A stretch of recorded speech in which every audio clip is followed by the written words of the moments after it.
Welcome to the first episode of Tending to Talks. I'm Anna, the name behind the words and the brain behind this conversation series.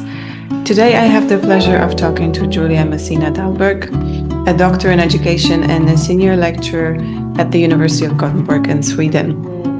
With a background as an upper secondary language teacher and extensive experience in national university programs, Giulia's research focuses on studying the communicative practices spanning physical and digital environments. Her work delves into understanding how boundaries are established and negotiated in action, impacting access to learning and participation. Thank you for being here. Thank you, Anna. Hello, everyone. Perhaps let's start with something that may seem very apparent to many, but for the sake of clarity, what is institutionalized education? For me, institutionalized education is everything that is formal. So, school, university, but also different kinds of courses. Adult education is also part of that. Perhaps I will draw the line with workplace learning that is more, at the boundaries between more formal and semi-formal education, depending on the forms, of course. Workplace education can also be rather formal and institutionalized, but it depends. So I would say that school could be the most clear example of institutionalized education, with a clear curriculum and course plans or subject plans that also reflects the national kind of idea of what future citizens should know to be part of society. Right.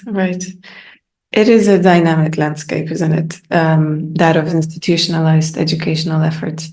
And there's several interconnected factors here shaping that learning experience of students. As someone who has spent the past 2 decades in the Swedish educational sector, how, in your view, does institutionalized education, particularly its focus on employability, impact the development of critical thinking skills in students?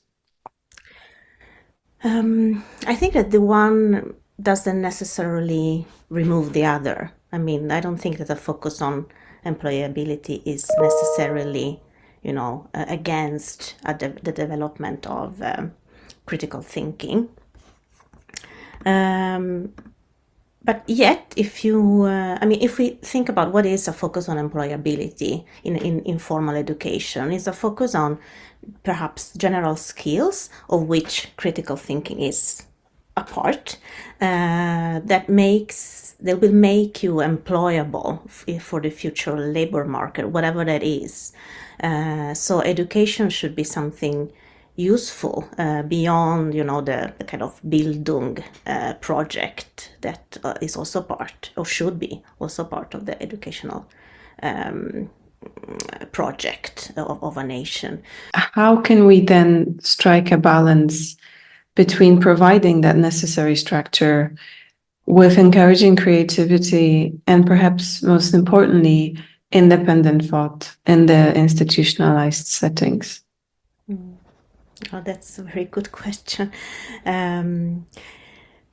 Yeah, I think it's important that we don't lose sight of the development of the individual, and I mean, the education is about creating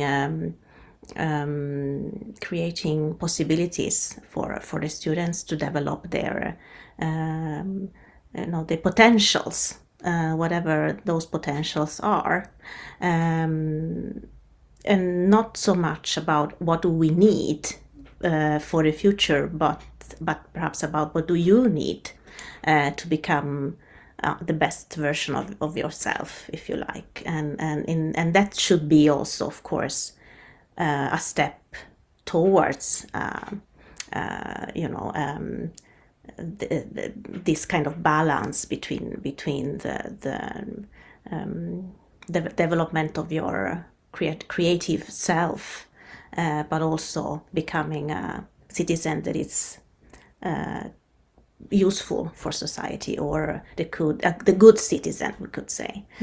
But this is a dangerous path, and it's of course the responsibility of I mean, eventually it's the responsibility of each individual, the teachers, the school, the class, to try to navigate this path, and try to find that balance between what is useful and what is just, good for me. But it's this kind of individual development and creativity, and the fulfillment of the self has also been used by, the new public management kind of discourse and capitalist discourse, that if you are supposed to want to become the best version of yourself, and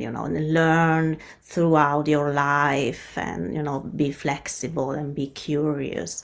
So there is also there a danger to take the kind of a path towards becoming employable. I mean, this has been used as a way to create an employable citizen as well. Right, right. And there's so many people asking nowadays themselves the question, is this truly what I want? Is this truly how I imagine the rest of my life? It also depends so much on the program and the subject studied, right? It's also the sort of idea that we have for ourselves for the future. And then there's also the question of measurability. Particularly standardized testing poses questions on whether quantifiable metrics are capable of fully capturing the multifaceted nature of learning and intellectual development. Could you comment on that? What is the purpose of measurability, and why do we need it? Or not, perhaps? Yeah, I mean, the idea of education is that you create categories of people. You make people by educating them. You measure them, you put them in different groups, and you try to, of course, to teach them, and to make them better in different skills, and in relation to different knowledge. But since school in many countries also has the role of creating groups, and deciding you can attend university, or you can move on to this kind of education, or this kind of education, or not. So measurability is important in that sense, and also grades are important in that sense. Measurability is always connected to grades, some kind of system that it looks different in different countries, but grades are there.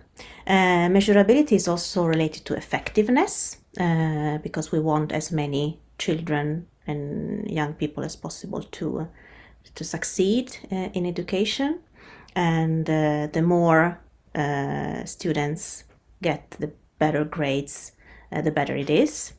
So this is also, but I mean, I'm saying this, and I'm not saying that I'm convinced that this is the best way of doing it, but this is how I see that measurability is built, and it's related to these different aspects.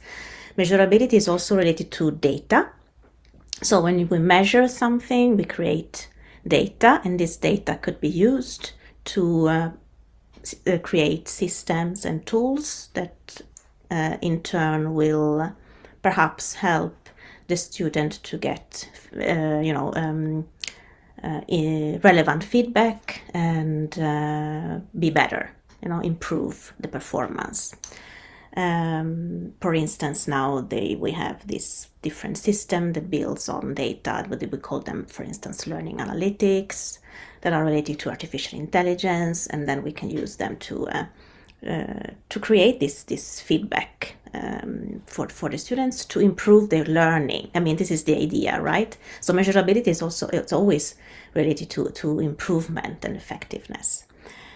But then we could discuss, I mean, why are we doing it? And is this relevant for us now in this time of history, and what are then, I mean, there is also the aspect of teachers' professionalism.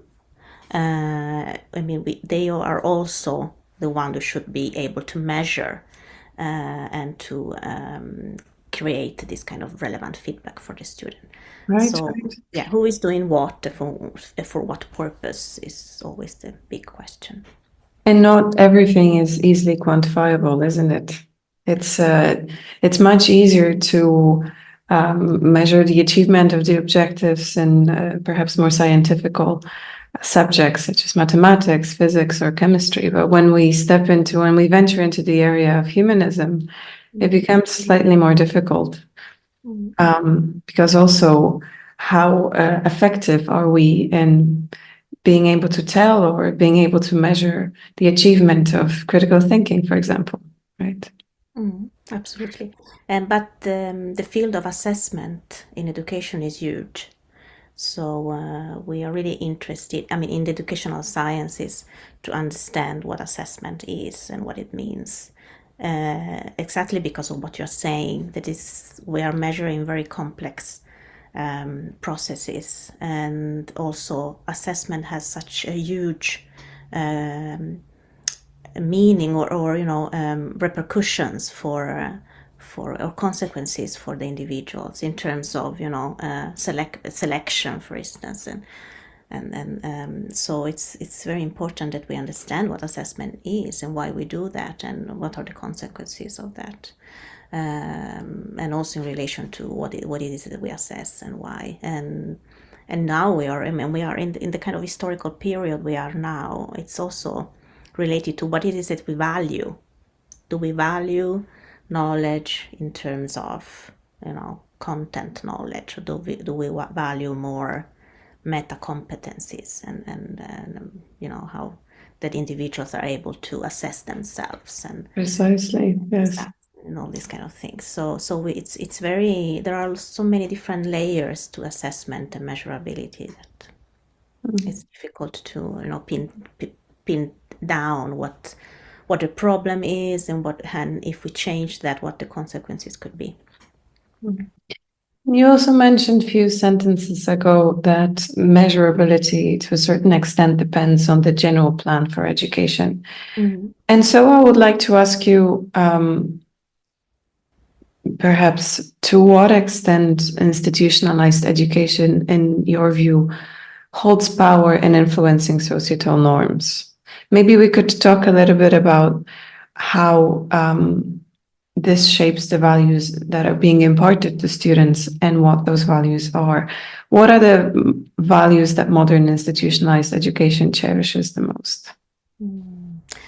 Yeah, this is perhaps different in different countries. In the Swedish context. Yeah, in Sweden, there is the national curriculum has a specific part, a specific section about values. And of course, there we have, that aspects of being a good citizen. What it means to be a good citizen, and also it's very much connected to Western values. So about the individual, about self-fulfillment, and about the development of each individual according to their potentials, as we were mentioning earlier. So this is really important in the Swedish context, this connection to Western values, whatever those are. But I think that this is an important part of Swedish education. And of course, formal education has a huge impact on how youngsters will develop and they will integrate or not in society. But it's not the only actor in the play. of course. Right, But right. it is given, school is given, and teachers are given a huge responsibility for how children and young people are succeeding or not in their, future path in society. Mm. And that brings us to the topic of education as a regimentation tool, an idea I think we should cautiously explore, even if it may not accurately describe the current reality of institutionalized education. So, in what ways can education be seen as a tool for social regimentation? And what implications does this have for individuality and also for diversity within the education system? I mean, education is a practice of guiding individual towards a certain goal. I mean, in a certain direction. This is the kind of, the basic idea about an educational activity. If we want to call an activity educational, then it has to have a direction, a goal. We perhaps want to learn something, or we want to achieve something, and you have a kind of situation where you are organized the activity around that goal. Right. So having said that, then we also understand that depending on the goal, you will have different, idea about what is a regimenting, what is guiding, what is. I mean, there is a fine line between guiding towards a certain purpose and regimenting people and making them think and believe certain things rather than others. Now, I think in general in schools, what children and young people are taught is to become critical about what they learn, and to connect the different information they get, and to value what they learn, and take a stand and decide, is this legitimate, is this true, and what are the consequences, etc. But it could be different. I mean, since school, they have a curriculum, they have a kind of, as I said, a direction, that there is always the risk that we choose a certain knowledge and we select certain skills rather than others. And that in itself is a kind of regimentation tool. We want to have a certain kind of citizen rather than another. But I would call this also kind of the bureaucratic role of education. Perhaps it's not always about regimenting people, but it's a bureaucratic system. Schools and also university, we have to follow the curriculum, the course plan, and we need to deliver. And we have the idea that students and pupils, they are our customers. So in that sense, there is this kind of relationship with between teachers and students, and there is also this balance between the personal, individual goals and the institutional goals. So this is also kind of a balance similar to the one that we talked about before. Right. Education could feel oppressive, because you feel that as a student, perhaps you feel that your knowledge, your potentials are not taken into consideration or valued even, and that's of course a problem. And right. I think that it's a very common problem. Especially in classes where there's a lot of students and just a single teacher, right? Where there's not enough space or time to devote that individual attention. And like you've mentioned, the experience of learning, because we're talking here from the perspective of institutions mostly, right? Universities, middle schools, high schools. But there's also the other aspect which you have just mentioned, which is the experience of learning itself, and how different that is, and what different feedback and understanding and perspectives on that particular educational system that gives you. But in regards to social regimentation, How does social regimentation in any form it may come in, either as a very subtle way of managing the sort of information that is being provided to students, or in a more direct and overt form of some sort of control, how does this affect the social and emotional intelligence of the students beyond their academic achievements? Yeah, I mean, if you think about Sweden many years ago, in certain areas of Sweden, you weren't allowed to use certain languages in the northern parts of Sweden. You weren't allowed because it was not in the in the grand design of the kind of a national identity of the of this the nation of Sweden. I'm thinking about the Sami people; Right, they weren't right. allowed to talk their language, and this is a huge oppression, and we're still living with that kind of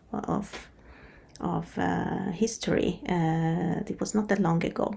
And we can see this also today when we have classes where there are students from different countries speaking different languages. But there is, I mean, it is difficult. It is hard because, as you said, a group of people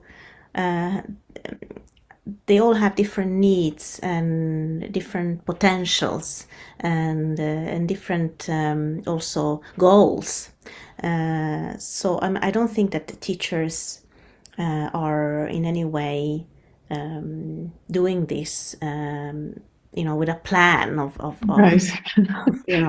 But I'm saying that it's difficult to meet the different needs, both in terms of ethnicity and culture, but also in terms of different kinds of needs the student have. For instance, when they are they have different diagnoses, for instance, and so diversity it's something that encompasses different kinds of elements and categories, including disability and disability, and ethnicity and culture and race. So how can we control this? I mean, diversity, as Umi Baba said, is also something that we always need to contain. But we also think that it is good. I mean, there is this kind of assumption that diversity is something that we should cherish, and it's an aspect of excellence. I mean, excellence can only be achieved through diverse Right. constellation of people. This is the kind of a very strong idea in the Swedish context, educational context. But on the other hand, we need to contain diversity. You can be diverse to a certain extent, otherwise we can't control it anymore, and it's not that good. Right. It is a very clear sign of progress of some sort, especially in the sort of Western mentality. But like you have mentioned also, it's very challenging to control, and it seems to be the main preoccupation of politics and policy in the last decade, at least. But interestingly, this I think is a good moment to maybe talk a little bit about globalization and that sort of cultural diversity. Let's maybe focus on that type of diversity here, at least just for a second. So, in the context of globalization, how do educational institutions address that cultural diversity? And what challenges arise in balancing a global perspective with local cultural values? Again, in the Swedish context, naturally, because that's where you find yourself. Yeah, I think that's important that we. I mean, I'm not. I don't mean that diversity is. I mean, it. What I meant is that there is this kind of tension between diversity that is encouraged and diversity that should be contained. So, and this is also in relation to globalization, because globalization, that doesn't mean that everything is universal. I mean, there is this kind of universal culture where we all feel comfortable with one another and we all understand one another. And I mean, that's a kind of utopian idea, and that's the same for how we frame culture and cultural diversity, because it's everything is fine as long as we can recognize one another, and there is this kind of agreement that it's fine. I see you, you see me, and that's okay. And I can also kind of put you in a kind of a little grid. I mean, everything Right. is, I can. There is order in this kind of chaotic system that is cultural diversity. But when this difference, rather the diversity, this difference cannot be contained in a global context, then we have problems. And we have conflicts and of different kinds, and we have people that are not included.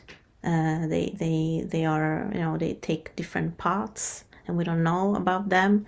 And there are other people who are very successful, and this kind of, but when it comes to the globalization, this is of course even more present and visible, right? And also an aspect of globalization and the global economy, and also when you think about globalization, you also think about the knowledge economy, right? What is that is more valuable? What is that has more value in terms of knowledge and competencies and skills? So when talking about globalization, it's talking about it's different not to talk about it in economic terms, because there is this aspect of competition when we are in a global market, and when also in education, and even more in education, that we are back to the measurements and putting educational system against one another in terms of comparing educational systems, what educational system is the most successful, which country has the best system and results. So this is what globalization for me is in education. And in the Swedish context, how would you say, let's say, Swedish universities, what is if there is one agenda or a common approach in sort of addressing cultural diversity, then what would it be? One of the most important concept, perhaps, that is used in Sweden is the one, but not only in Sweden, is the one of widening access, widening recruitment, widening participation, and especially when we talk about tertiary education and university, not as much in school settings. So we need to widen our outreach and reach groups of students that would perhaps not have chosen a path that included an educational university program. And this could be because of class, ethnicity, functionality, so all these different aspects of diversity. So we have had policy over the past 15-20 years that is attempting to work with this issue of creating a diverse student population at university, and creating and opening university education for all, so to speak. And this was the same kind of goal and ethos that was present in Sweden during the 50s and 60s, after the Second World War, that school should be for all, one school for all. Everyone should go to school. Everyone should go to the same school, the same education. We shouldn't, differentiate. We shouldn't create a system for that group and another system for that group. And we are seeing the same kind of ideas now at university level as well, even though we have different kinds of challenges, because we don't have really the resources to attend to those kind of challenges in terms of competence, etc., etc. Interesting. So you mentioned the problem with access to education and how that is attempting to be addressed. Are there disparities in access to quality education due to the effects of globalization? And if so, how can these be addressed on a global scale? Yeah. I think that in Sweden we have huge challenges in terms of the creation of different kinds of educational paths for students. So students can choose which school to attend independently of where they live. So if you live in one area of the city and you want to go to that school on the other side of the city, that's fine. It wasn't like that some decades ago. You were assigned to a school that was closest to your home. So this aspect of being able to choose which school to attend has created problems in terms of disparities. So a certain student group will choose a specific school, and another group of school will not choose at all, for instance. So we create areas in a town or a city, and we also prevent mobility. I mean, there is mobility, but not the kind of the right one in terms of empowerment and becoming, improving and developing your potentials independently from of your background. So, and then in Sweden we also have the issue of that school and the educational institution are privatized. So there is this kind of system where school could be run by private organizations, but still the pupils do not have to pay a fee. So the fee is paid from the municipality, but the school is run by a private organization. So you can only imagine the kind of system here where schools are run by private organizations. I mean, it doesn't have to be that private school run by private organizations are bad, but in a system where we have a marketization of education, then you can only imagine the kind of consequences for the pupils, where we create different areas in geographical areas, disparities there, and kind of the creation of problems for students. Right, I imagine those schools will become very popular and prestigious. Interesting how that sort of enhanced freedom could have a completely opposite effect. Yeah, this is a very good example of that. I mean, the possibility to choose, it's not always the best solution to enhance quality, as we know.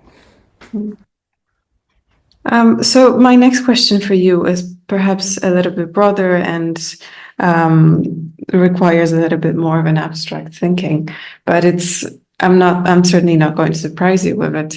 How do economic and cultural differences between the global north and south influence educational priorities and strategies? And what lessons can each learn from the other? In essence, how different is the education in the global north and the global south, and perhaps why? I think that unfortunately there is a colonization of education across. I mean, we have a global, as we said, education is set in a kind of a global context now. So everyone is competing with one another, and this is not for the best always. So this is also true for the question that we are talking about now. University. I would like to talk mostly about universities here more than school. They are competing with, I mean, university in the global south, like in the for instance, South America or in the subcontinent of India, or in other areas, they are competing with universities in the global north, and this means also a kind of a colonization of it. I mean, this kind of process is going on also now, and in terms of the kind of epistemic imbalance and colonization of knowledge also in areas in the global south that then will of course lose their own kind of traditions and knowledge and the important aspect of their culture that they should preserve. Now I'm talking about in very general terms, of course, but there is this kind of idea that also university in the global south wish to to be included in this kind of global ranking system, for instance, and in terms of competition. So this is I think it's a problem, and it's also very difficult, to talk about global south and north here. It's more complex than that, but there is this tendency of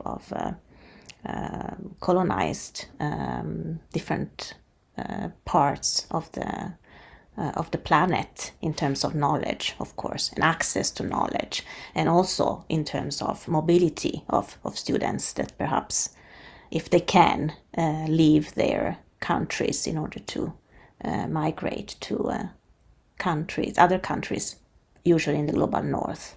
So this is a kind of of pattern that is very difficult to stop or to prevent.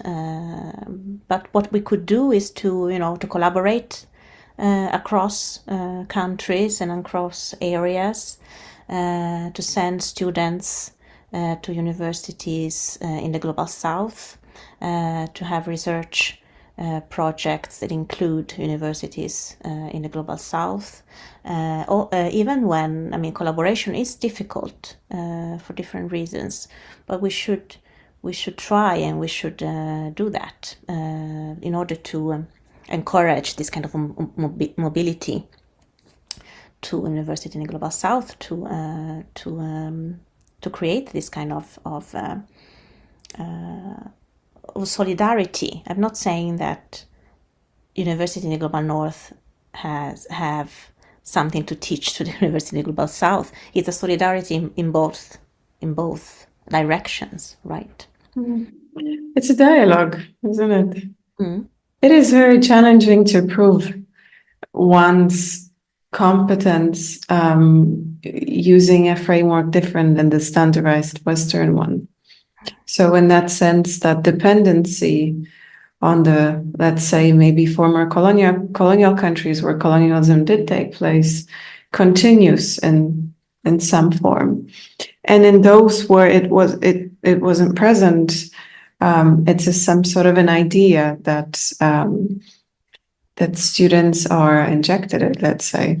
But there is also a trend, perhaps not as strong, but there is a trend to return to the indigenous knowledge, especially within the sustainability education, where so many of the the environmental solutions for negotiating that sort of relationship between the business, right, and the protection of the environment, which communities need in order to enrich themselves in some way.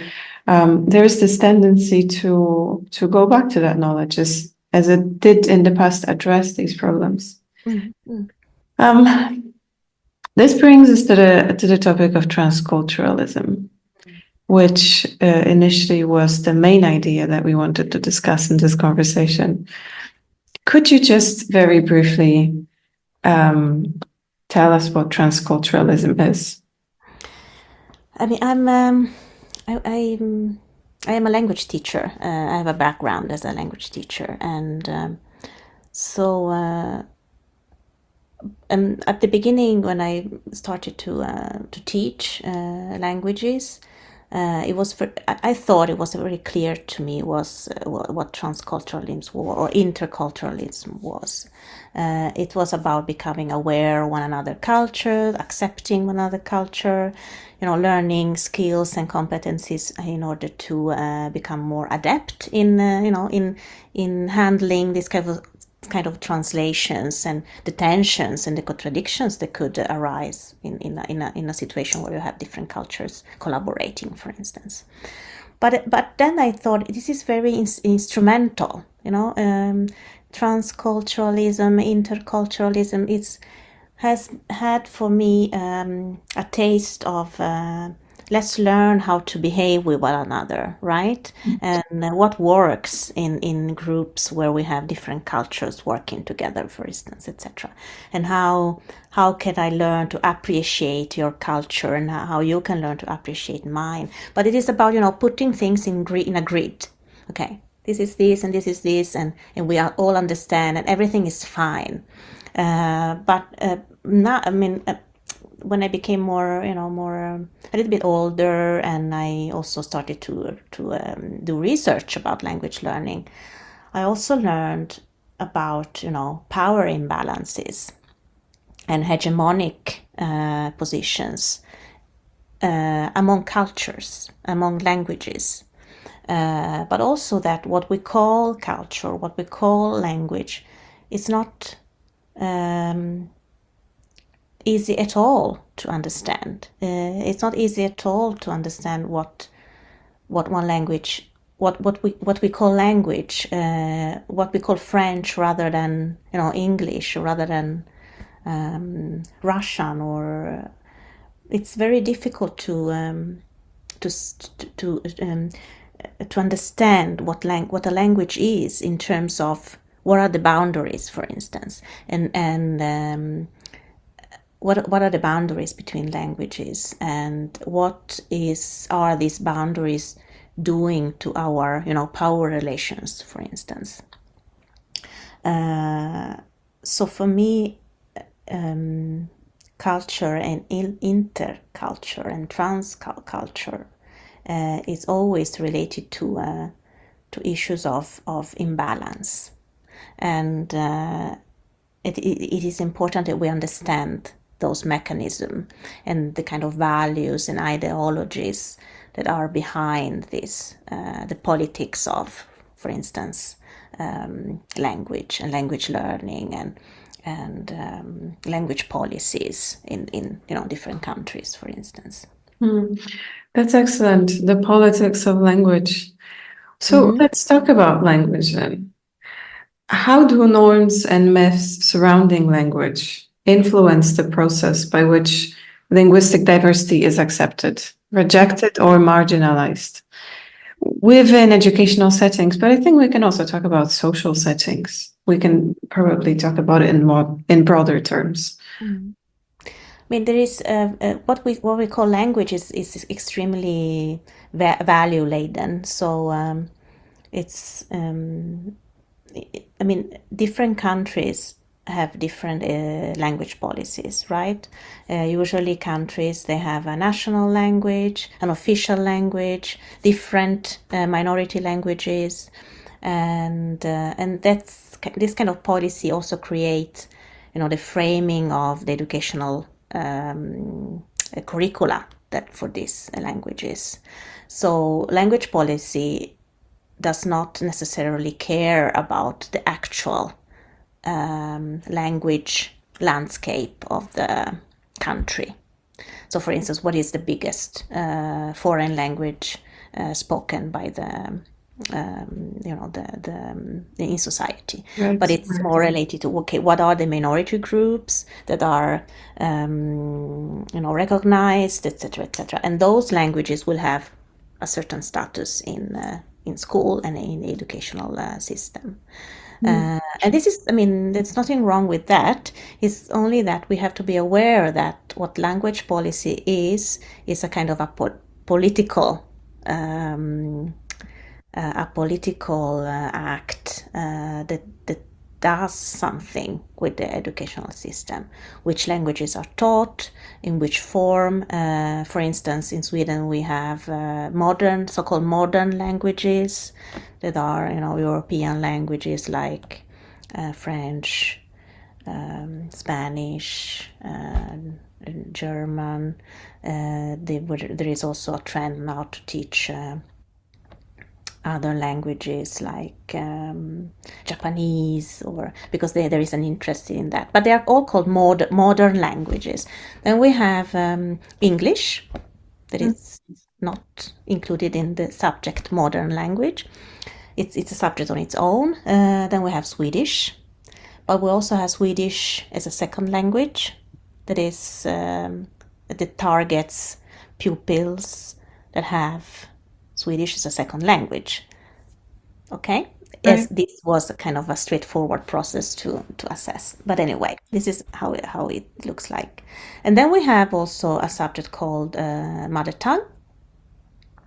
That is in the national curriculum and is taught to children who have who speak a different language from Swedish in their home. Right.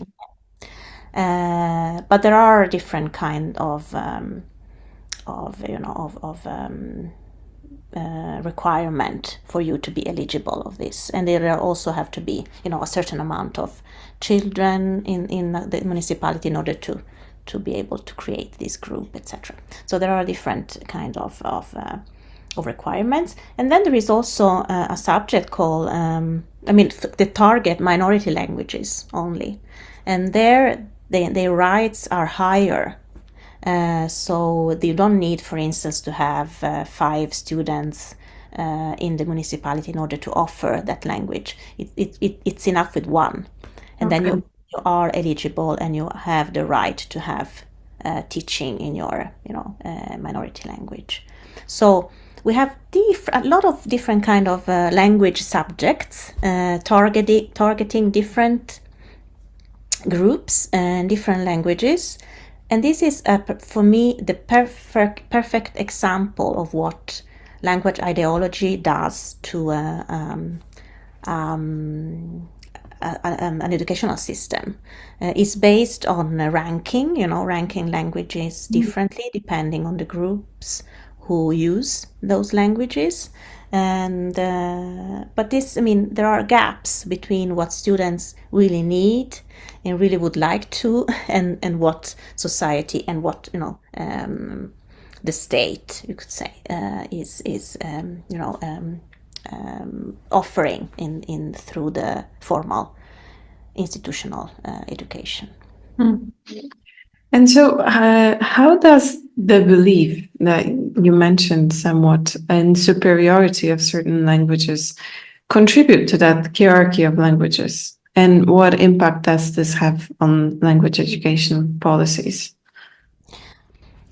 It has a huge impact, as I said. So but these are, the system, and the hierarchy that where languages are placed, it depends on historical aspects, for instance, of a country.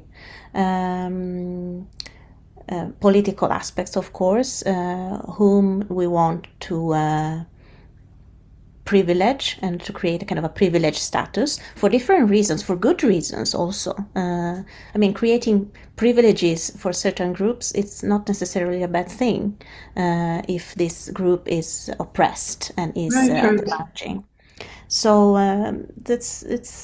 but then what we need to do as researchers but also as citizens in general is to be aware of this kind of mechanisms, especially in relation to language and language policy. Who is privileged and why, and at expenses of whom? What about migrants and how is, for instance, mother tongue tuition organized for them as opposed to other groups? Because this is very, very specific for the Swedish context. I'm not aware that there are this kind of different different subjects in language in other countries in Europe, and that are formal, that are part of the formal national curriculum. That perhaps there are courses and there are educational activities, but are not under the supervision or under the formal educational curriculum. Right. I must say that I have also not come across that such an advanced system, at least in the countries in which I had the pleasure to taste the educational system. Yeah, I wouldn't say it's advanced, but it's because it does things to students, putting, for instance, students in Swedish as a second language rather than Swedish, full stop. What does it mean for them? Right. Okay? It creates categories and it creates this kind of, as I said, greed, and it's I'm not saying it is a bad thing. I'm just saying that it does things to students in terms of the kind of their identity and also their possibilities to succeed in their educational paths, I would say. Consequences for that. So, all right. So, in challenging this this myth of monolingualism, how else can education systems encourage multilingualism?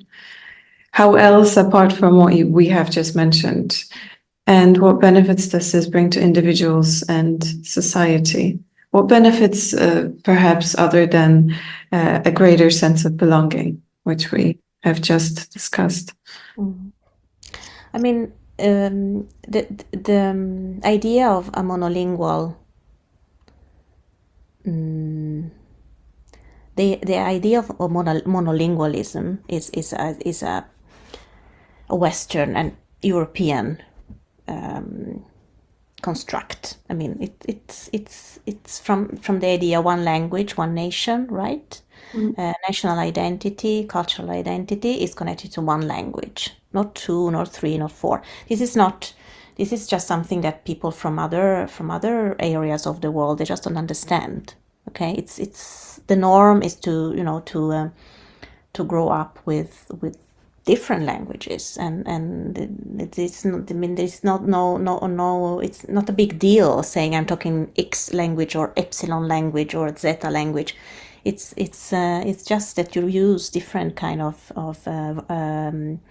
varieties. Okay, right, or being amongst people that we cannot always understand. Yeah. But this is a very European idea, right? That you go language courses, you learn different languages and more modern language. This idea also in Sweden that you have a subject called modern languages.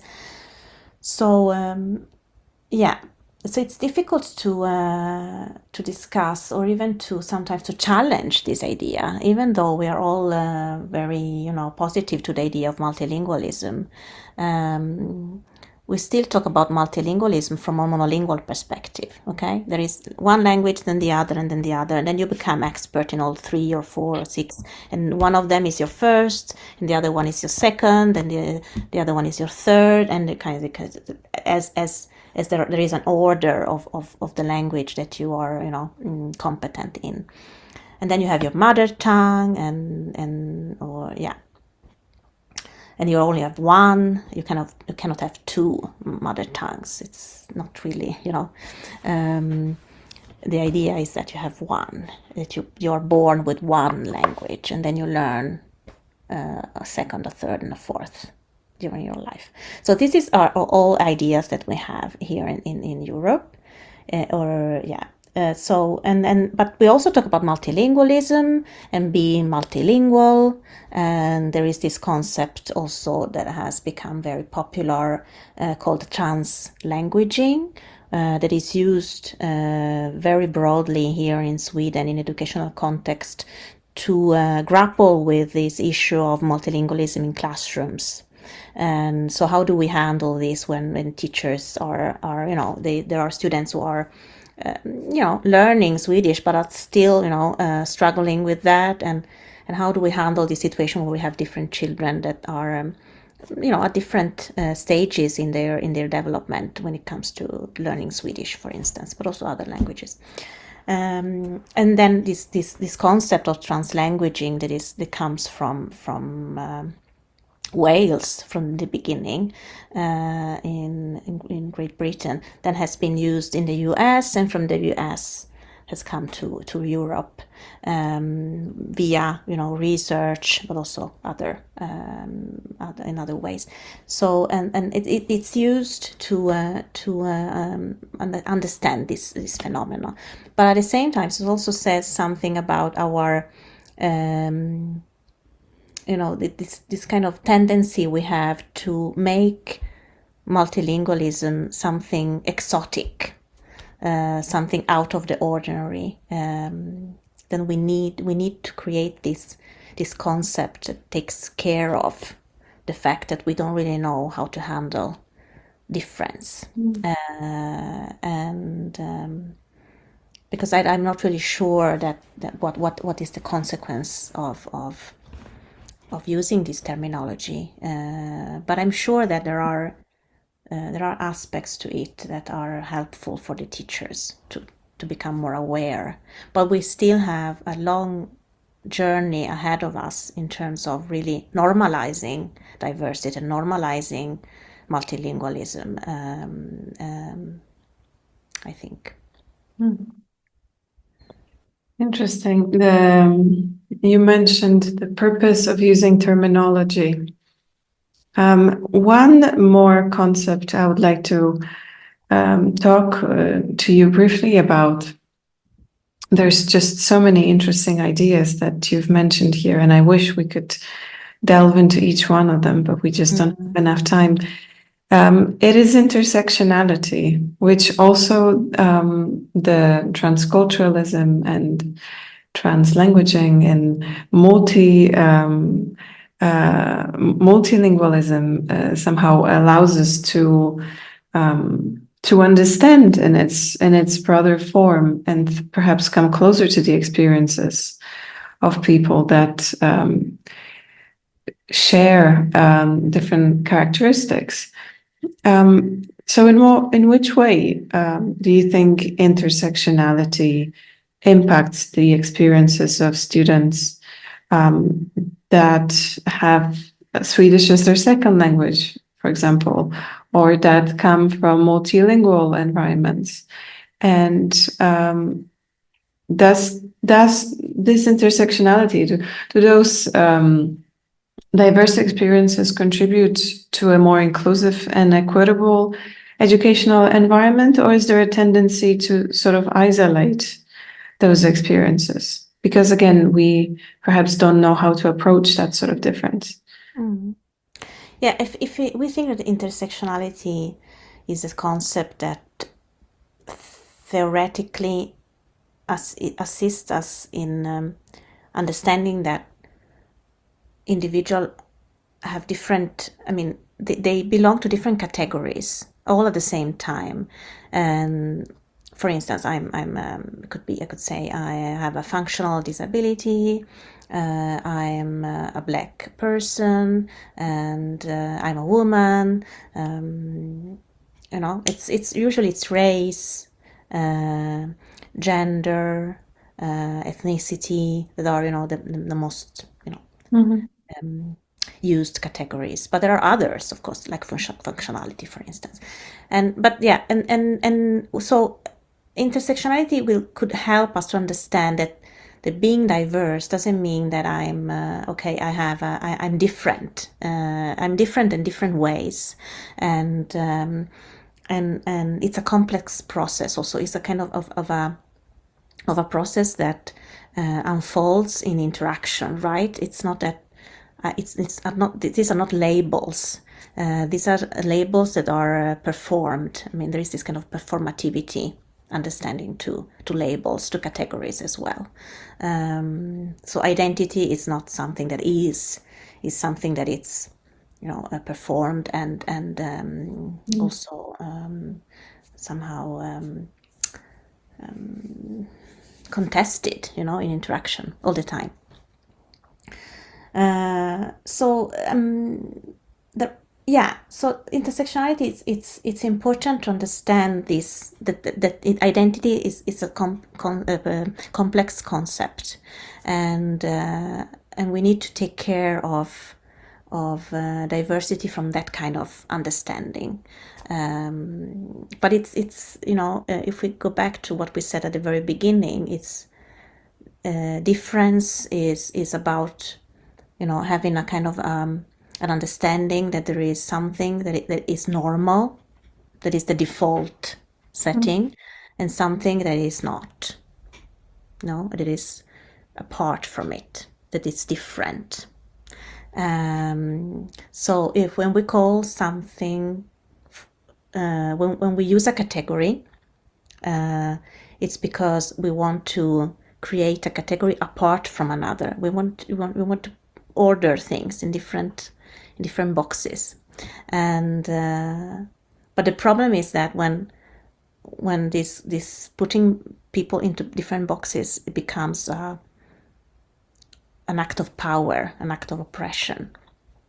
And intersectionality can help us to see this power, acts of power and oppression, and also to understand why. What is the reason of this process? What is the how can we understand this, that certain groups in this context, for instance, are not so successful in their educational path? It's because they all belong to the same kind of category. No, sometimes thanks to intersectionality we can also create a better understanding of that group. But I'm saying that intersectionality is not the solution to our problems, as is not translanguaging and other concepts that have arisen in order to understand different matrices of power. It is indeed a very difficult journey. Would you say it serves the purpose of identification for potential integration into that sort of matrix of what we consider normal, so that ideally in the future we'll be able to abandon all these categories altogether? But whilst we are getting there, perhaps we need this terminology and these labels to pay attention to something that otherwise maybe it's right next to us, but we're not really capable of noticing. I think that categories are very important to provide support for people. Without categories, certain groups could not avail of the support that is in place for them. But it is always a catch-22, right? And I mean, either you are in need of support or you are not. And in order to be able to get that support, you need to provide proof of your status as marginalized. Right. And that in itself it's a problem. But okay, this is how it is. One way for me to perhaps not solve the issue, not at all, but to become, to understand this more is okay. We have the categories, and the categories are created in the practice. So we need to understand the practice. We don't need to understand the categories per se, and who belongs to what group, etc. We need to understand what happens here and there, right, in their relationships. It is about creating relationships and about understanding those relationships, and that it's the focus should also, we should focus on what we know. Yes, it's important, but also what we do. Okay, so that's would be a message that I think it's important. There's no way to solve the problem of marginalization and exclusion easily, but a focus on what happens. I think it's very important on the everyday lives of students, for instance, or teachers, or the stakeholders of in different educational activities are it's very, very important, I think. Right. And in a society that is very keen and pushed towards creating solutions to existing problems, we don't really allow ourselves the time or the patience sometimes to be this open and also this vulnerable, to also admit sometimes that there's still a long way to go and we are nowhere near knowing exactly how to approach that kind of multiplicity in which we have found ourselves in, that we call this way, for the lack of a better word. So we're back at the deconstruction of the Lego tower, so to speak, and the unpacking of the gifts. Giulia, this conversation has left us with a lot of open-ended questions. I feel more so than I have asked you, to be honest. But maybe it's a good place to end. Maybe it's a good place to end to also allow our listeners to be left hanging with several questions they themselves will be forced to answer. Well, perhaps we have managed to achieve here something that wasn't even exactly the point. I think so, many times. Yeah. Thank you so much for this conversation. Thank you, Anna. Thank you. Thank you.